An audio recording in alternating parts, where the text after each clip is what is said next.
Hello everyone, मैं हूं जयेश राजगौर और स्वागत है आप सभी का इस नए इंटरेस्टिंग यूट्यूब वीडियो में। दोस्तों, हम पढ़ रहे हैं 11th स्टैंडर्ड का इकोनॉमिक्स और हम पहुंच चुके हैं चैप्टर नंबर 2 मनी पर। जी हां दोस्तों, अगर आप इस चैनल पर नए हैं तो इसे जरूर सब्सक्राइब कीजिए, बेल आइकन दबाइए, क्योंकि यहाँ आपको लगातार इकोनॉमिक्स, ओसीएम और इंफॉर्मेशन टेक्नोलॉजी के वीडियोज मिलते रहेंगे। पिछले कई वीडियोज हमने चैप्टर नंबर 1 पर बनाए और अगर आप इस चैनल पर नए हैं तो प्लेलिस्ट में जाइए दोस्तों, वहाँ आपको इकोनॉमिक्स चैप्टर 1, ओसीएम चैप्टर 1 के भी वीडियोज मिल जाएंगे। हम लगातार वीडियोस बनाते जा रहे हैं, तो सपोर्ट कीजिए, अपने सभी दोस्तों तक इस चैनल को पहुंचा दीजिए। जी हाँ दोस्तों, अगर चैप्टर मनी की बात करें तो ये एक बहुत बड़ा इन्वेंशन है इकोनॉमिक्स सब्जेक्ट में। अगर हम मनी की इंपॉर्टेंस को समझें तो मनी एक बहुत बड़ा इन्वेंशन है जिसने इकोनॉमिक लाइफ ह्यूमन बीइंग की बदल कर रख दी। पहले बार्टर एक्सचेंज होता था, गुड्स के लिए गुड्स का एक्सचेंज किया जाता था, लेकिन उसकी कई डिफिकल्टीज सामने आई और इंटेलेक्चुअल मैन की इकोनॉमिक एक्टिविटीज को ड्रास्टिकली मदद मिली मनी की वजह से। तो मनी ने जो है पूरा सिनारियो चेंज कर दिया और उसी के बारे में हमने मनी चैप्टर में पढ़ा। दोस्तों, आज के इस वीडियो में भी कुछ खास हम पढ़ेंगे फंक्शंस ऑफ मनी। चलिए शुरू करते हैं with a quick recap of this chapter. जी हाँ दोस्तों, man is an intellectual animal, जहां पर हमें क्रॉथर साहब ने कहा था, महान इकोनॉमिस्ट अकॉर्डिंग टू क्रॉथर, उन्होंने कहा कि बेसिक इन्वेंशन हर ब्रांच ऑफ नॉलेज में हुए हैं। जैसे कि हम बात करें अगर इन्वेंशन ऑफ फायर की, साइंस में बहुत महत्वपूर्ण, इसके अलावा invention of wheels in mechanical science, उसी तरह the concept of money, my dear student, is an important concept which has brought about a revolutionary change in the economic life of human beings। यानी human beings की जिंदगी में money ने बहुत ही बड़ा revolutionary change लाया है, लोगों की जिंदगियां बदल गई हैं। various goods and services nowadays are brought and sold with the help of money to satisfy wants. Modern economy is dependent on money. Money which is in circulation today was created to reduce the difficulties in barter system। यानी पहले जो दोस्तों goods के बदले goods का exchange हुआ करता था, उसमें कई डिफिकल्टीज थी, कई प्रॉब्लम्स थे, और उसी को ओवरकम करने के लिए जैसे जैसे ह्यूमन बीइंग का इवोल्यूशन हुआ वैसे वैसे हम मनी को मॉडिफाई करते गए और हमने मनी का इन्वेंशन फाइनली कर लिया। जी हाँ दोस्तों, ये कुछ डिफिकल्टीज हमने पढ़ी थी पिछले वीडियोस में। अगर आपने वो वीडियो नहीं देखा तो मैं आई बटन में वीडियो डाल दूंगा, आप वहां से इसका एक क्विक रिकैप कर सकेंगे। डिफिकल्टीज इन बार्टर सिस्टम हमने देखा, problem of double coincidence of wants, ये बहुत ही अहम था कि बॉस एक के पास जो वस्तुएं हैं एक्सचेंज करने के लिए और दूसरे के पास जो वस्तुएं हैं, दोनों को एक दूसरे की वस्तु की ज़रूरत होनी चाहिए, तभी तो वो लोग एक्सचेंज करेंगे। इसके अलावा lack of common measure of value, यानी जो मेजर करना है कि वैल्यू किसकी कितनी ज़्यादा है, कौन से गुड्स ज़्यादा वैल्यूएबल हैं, ये तय करने के लिए भी कोई मापदंड नहीं था, कोई मेजर ऑफ वैल्यू नहीं था। Difficulties in storage of goods, indivisibility of certain goods, इसके अलावा problem of making deferred payments, बाद में क्या देंगे, कैसे देंगे, कमोडिटी कैसे एक्सचेंज होगी, ये सारी प्रॉब्लम्स थी और इसी को ओवरकम करने के लिए मनी का इन्वेंशन हुआ। जी हाँ दोस्तों, मनी का अगर डेफिनेशन देखें तो प्रोफेसर क्रॉथर और प्रोफेसर वॉकर के दो सिंपल डेफिनेशन है। आप हर आंसर में इन डेफिनेशंस को लिखकर अपना इंट्रोडक्शन बहुत स्ट्रांग बना सकते हैं। Money is anything that is generally acceptable as a means of exchange. जी हाँ दोस्तों, इकोनॉमिक्स के अंदर हर आंसर का इंट्रोडक्शन लिखना बहुत अहम होता है। आपका एक इम्पैक्ट जो है एग्जामिनर पर, पेपर चेक करने वाले पर पड़ता है और इसीलिए इंट्रोडक्शन में हमेशा डेफिनेशन का यूज आप कर सकते हैं। प्रोफेसर क्रॉथर यहाँ पर मनी के बारे में कह रहे हैं, money is anything that is generally acceptable as a means of exchange, यानी हर वो वस्तु जो जनरली सभी लोग एक्सेप्ट करने के लिए तैयार हों as a medium of exchange, उसे मनी कहा जा सकता है। And at the same time it should also act as a measure and store of value, यानी चीज़ों की अहमियत और वैल्यूएबल कितनी है कोई गुड्स या कोई प्रोडक्ट या सर्विस, उसकी वैल्यू जानने में भी मनी हमारी मदद कर सकता है। तो ये एक पर्टिकुलर चीज़ क्रॉथर साहब ने कही थी। इसके अलावा प्रोफेसर वॉकर ने तो बहुत सिंपल सा डेफिनेशन दिया, वो कहते हैं money is what money does, यानी जो काम है मीडियम ऑफ एक्सचेंज का या मेजर का या स्टोर ऑफ वैल्यू का, ये जो काम है वही मनी की पहचान है। दोस्तों, बढ़ते हैं आज के क्वेश्चन की ओर। आज हम पढ़ने जा रहे हैं functions of money. There are 3 main important functions of money, जहां प्राइमरी, सेकेंडरी और कंटिंजेंट फंक्शंस की हम बात करने वाले हैं। Functions of money, primary functions, secondary functions and contingent functions. जी हाँ दोस्तों, सबसे अहम फंक्शन प्राइमरी होते हैं, उसके बाद सेकेंडरी फंक्शंस और कंटिंजेंट फंक्शंस जो है ये विद कॉज जो उपयोग है मनी के रेगुलर इकोनॉमिक ट्रांजैक्शंस में उसके बारे में है। तो चलिए हम बात कर लेते हैं, एक एक करके बारीकी से समझ लेते हैं प्राइमरी फंक्शन, सेकेंडरी फंक्शन और कंटिंजेंट फंक्शंस को। सबसे पहले प्राइमरी की बात करें तो शॉर्ट कोड बहुत सिंपल है, एम। जी हाँ दोस्तों, एम से मीडियम ऑफ एक्सचेंज, मनी बनाया है इसलिए गया, इसका प्राइमरी मेन फंक्शन यही था कि भाई एक्सचेंज में काम आए, तो ये एक मीडियम ऑफ एक्सचेंज है दोस्तों। बहुत ही सिंपल भाषा में the most important function of money is to serve as a medium of exchange. क्योंकि पहले प्रॉब्लम ये थी ना, गुड्स के बदले में गुड्स एक्सचेंज नहीं हो पा रहे थे, हर बार ये पॉसिबल नहीं हो पा रहा था, और इसीलिए एक मीडियम ऑफ एक्सचेंज होना जरूरी था जो जनरली एक्सेप्टेबल हो, और मनी वैसा ही बनकर उभर कर बाहर आया। The most important function of money is to serve as a medium of exchange. Any commodity can be purchased और सोल्ड फॉर मनी। तो ये सबसे पहला और प्राइमरी फंक्शन एम में, M for medium of exchange. दूसरा एम है measure of value और यूनिट ऑफ अकाउंट। जैसा कि मैंने कहा दोस्तों, किसी भी प्रोडक्ट की वैल्यू कितनी है, वो कितना वैल्यूएबल है, ये मेजर करने के लिए पहले कोई सोर्स नहीं था। अब जो है दोस्तों हमारे पास मॉनिटरी वैल्यूज आ गए हैं। Measure of value as money जो है ये बहुत ज़्यादा उपयोगी साबित होने लगा है। Price is the value of a commodity और a service expressed in terms of money. जैसे 2 लीटर दूध या 2 किलो दाल, ये जो है हमें अब मॉनिटरी टर्म्स में समझ आने लगी हैं। जैसे 2 लीटर दूध का इतना इतना प्राइस है, तो प्राइस जो है वो मॉनिटरी है ना। इसके अलावा अगर कोई पर्टिकुलर चीज़ है तो उसका भी कोई प्राइस हम तय करते हैं। तो ये कैसे तय होता है? Because of money it has been possible, otherwise there was no such measure of value. Money enables to compare the prices of commodities. Different currencies are used to express the value of commodity in different countries. जी हाँ दोस्तों, जैसे rupee in India, dollar in USA, pound in UK, yen in Japan etcetera. Income and expenditures of all kinds. जी हाँ, हर type का income, हर type का खर्चा, हर टाइप के असेट्स, लाइबिलिटीज, ये सब मॉनिटरी टर्म्स में ही स्टेट किए जाते हैं, एक्सप्रेस किए जाते हैं।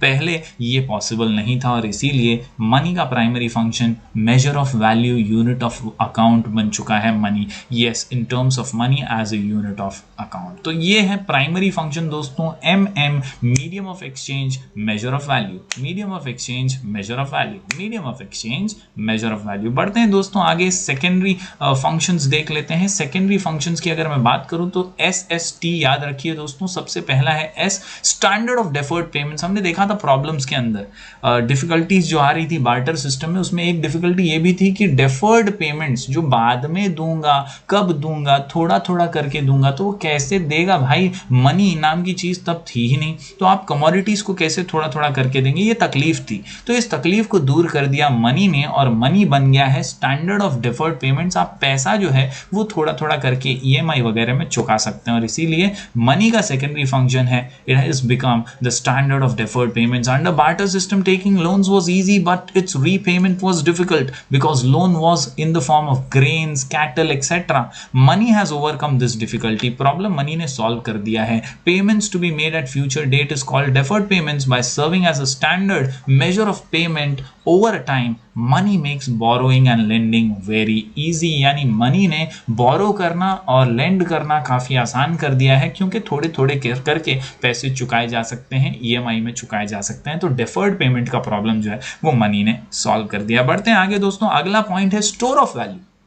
ये भी एक प्रॉब्लम थी बार्टर सिस्टम के दौरान कि गुड्स को स्टोर करना मुश्किल था, और स्टोरेज में प्रॉब्लम आती थी। Money acts as a store of value also, यानी हम वैल्यूएबल चीज़ कितनी है उसका भी हिसाब लगा सकते हैं। जो स्टोर्ड गुड्स हैं उनकी वैल्यू भी हम कर सकते हैं। Money acts as a store value. Money not only satisfies wants in the present but also makes provision of wants in future, यानी हम सेविंग्स करके, बचत करके पैसों का जो है फ्यूचर के लिए भी इस्तेमाल कर सकते हैं। This is possible due to savings according to lord JM Keynes, महान इकोनॉमिस्ट है। सेविंग फंक्शन के बारे में कई बातें इन्होंने 12th स्टैंडर्ड की बुक में आपको इनकी पढ़ने मिलेंगी दोस्तों।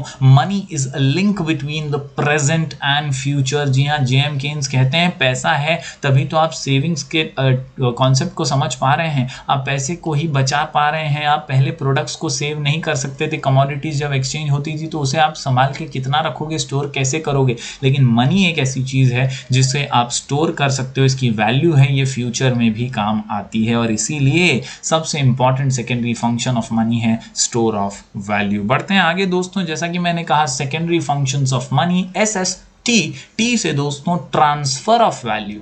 पहले कमोडिटीज ट्रांसफर करना भी दिक्कत वाला काम था, अब वो आसान हो गया है, मनी ट्रांसफर किया जा सकता है। Money enables transfer of value from one person to another and from one place to another also, आसानी से ट्रांसफर हो सकता है। Real assets like building, plot, shop, agricultural land, इन्हें तो हम एक जगह से दूसरी जगह नहीं हटा सकते, लैंड को उठाकर दूसरी जगह तो नहीं हम भेज सकते कहीं, लेकिन उसका मॉनिटरी वैल्यू है और इसीलिए उसके बदले में हम पैसे तो ट्रांसफर कर ही सकते हैं। Can be sold at one place and can be purchased at another with the help of money। जी हाँ दोस्तों, तो पैसे की मदद से आप एक जगह लैंड बेचकर दूसरी जगह लैंड ले सकते हैं, ये एक फायदा ट्रांसफर ऑफ वैल्यू का मनी ने हमें दे दिया है। सेकेंडरी फंक्शंस, जी हाँ दोस्तों, फिर एक बार दोहरा दूं, प्राइमरी फंक्शन में MM जहां हमने देखा मीडियम ऑफ एक्सचेंज और major of value, secondary function में SST जहां हमने देखा दोस्तों standard of deferred payment, S से स्टोर ऑफ वैल्यू और T से ट्रांसफर ऑफ वैल्यू। तो उम्मीद करता हूं ये आपको सेकेंडरी फंक्शन समझ आए होंगे। बढ़ते हैं आगे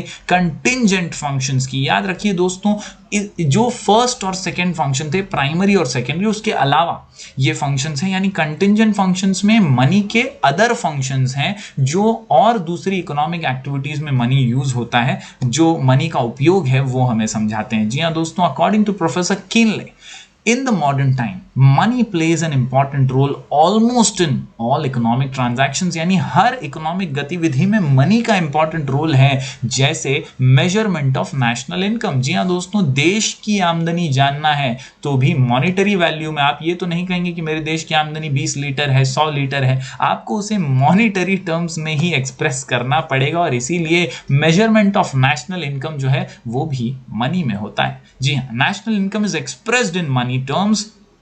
Distribution of national income among the four factors of production is in terms of monetary rewards, example rent, wages, interest, profit। यानी जो factors of production होते हैं जैसे land, labor, capital, entrepreneur, दोस्तों इन्हें डिटेल में हम आगे इसी किताब में पढ़ने वाले हैं 11th स्टैंडर्ड में। फिलहाल आप समझिए कि जो प्रोडक्शन के प्रोसेस में जो लैंड, लेबर, कैपिटल लगता है, वो लैंड, लेबर, कैपिटल को कुछ रिवॉर्ड तो देना पड़ता है। वो रिवॉर्ड आप कैसे दोगे, तो वो भी पैसों में ही दोगे, वो भी आप मॉनिटरी टर्म्स में दोगे। तो इसीलिए मेजरमेंट ऑफ नेशनल इनकम जो है इसके लिए मनी की जरूरत पड़ती है और ये इसका कंटिंजेंट फंक्शन है। इसके अलावा बेसिस ऑफ क्रेडिट, क्रेडिट जिसे हम कहते हैं दोस्तों क्रेडिबिलिटी जो बताता है, वो भी मॉनिटरी टर्म्स में ही पॉसिबल है। कमर्शियल बैंक्स जो है क्रेडिट मनी क्रिएट करती हैं और ये डिपॉजिट्स के जरिए होता है। याद रखिए दोस्तों, on the basis of primary deposits money provides a liquid base for creation of credit money. अगर पैसा है तो जो है क्रिएशन होगा असेट्स का, पैसा है तो जो है बैंक्स जो है क्रेडिट मनी क्रिएट कर पाएंगी, without that it will not be possible. और जो डिपॉजिट्स आते हैं प्राइमरी, उसी से ये क्रेडिट क्रिएट होता है और इसीलिए मनी जो है ये बेसिस ऑफ क्रेडिट भी बन जाता है। बढ़ते हैं दोस्तों आगे। तीसरा पॉइंट है हमारा इम्पार्ट्स लिक्विडिटी टू वेल्थ। कोई भी आपकी प्रॉपर्टी है, आपकी वेल्थ है, आपका असेट है दोस्तों, वो जब आप बेचेंगे तो वो भी मनी ही उसे रिप्लेस करेगी, यानी मॉनिटरी वे में ही आपको उसका रिप्लेसमेंट मिलेगा। तो इसी को कहते हैं लिक्विडिटी। आपके जो असेट्स हैं वो लिक्विफाई हो सकते हैं। Money is called the most liquid asset. Money can be easily converted into an asset. आप पैसे से कोई असेट खरीद भी सकते हैं और असेट को बेचकर पैसा भी पा सकते हैं। Money can be easily converted into any asset and any asset can be converted into money. Example, a person can purchase gold and if he wants he can sell it and purchase government bonds। यानी हम पैसे से ही liquidity हासिल कर सकते हैं क्योंकि money is the most liquid asset. बढ़ते हैं दोस्तों आखिरी पॉइंट की ओर। ये पॉइंट है estimation of macro economic variable. जैसा कि हमने नेशनल इनकम की बात की, मैक्रो इकोनॉमिक्स में सभी जो देशव्यापी बड़े वेरिएबल्स होते हैं उन सभी का मॉनिटरी टर्म्स में ही एक्सप्रेशन होता है, उन्हें मॉनिटरी टर्म्स में ही एक्सप्रेस किया जाता है और इसीलिए यहाँ कहा गया है कि हर बड़े इकोनॉमिक वेरिएबल को हम मॉनिटरी टर्म्स में ही एस्टिमेट करते हैं। फिर वो जीडीपी हो देश की, जीएनपी हो, टोटल सेविंग्स हो, टोटल इन्वेस्टमेंट हो, ये जो बड़े इकोनॉमिक वेरिएबल्स हैं इन्हें हम मनी में ही एक्सप्रेस करते हैं। They can be easily estimated in monetary terms. It also facilitates government tax collection, preparation of budget etcetera. आपने कभी ये तो नहीं सुना होगा दोस्तों कि बजट लीटर में पेश किया गया, बजट जो है वो रुपयों में ही पेश किया जाता है, क्योंकि यही तो बात है, estimation of macro economic variable monetary terms में ही बजट जो है वो पेश किया जाएगा। बढ़ते हैं दोस्तों आगे। आज हम बात करते हैं हमारे आखिरी कॉन्सेप्ट की, जिसका नाम है कॉन्सेप्ट ऑफ ब्लैक मनी। जी हाँ दोस्तों, कॉन्सेप्ट ऑफ ब्लैक मनी की जब बात करते हैं तो ये है कोई काले कलर का पैसा नहीं है दोस्तों, ये वो मनी है जो इलीगल है और इसे ब्लैक मनी कहा जाता है। Black money is any money which is received in cash but not accounted, जिसका कोई हिसाब किताब नहीं है। ये कैश में रिसीव तो किया लेकिन इसका कोई फाइलिंग, इसका कोई डॉक्यूमेंटेशन नहीं है। सरकारें इस पैसों को ढूंढ रही हैं, वो जांच कर रही हैं, टैक्स इस पर नहीं भरा गया है और इसीलिए इसे ब्लैक मनी कहा जाता है। Black money is tax evaded money, यानी टैक्स इवेडेड इनकम, आपने टैक्स चोरी करके, टैक्स छुपा करके वो इनकम हासिल किया है। It can be earn through both legal and illegal means. Black money encourages illegal activities such as corruption, bribery, black marketing, hoarding etcetera. तो कहीं ना कहीं ये इलीगल एक्टिविटीज को बढ़ावा देता है और इसीलिए ये ब्लैक मनी जो है ये अपनी इकोनॉमिक डेवलपमेंट में रुकावट बन जाती है। This creates obstacles in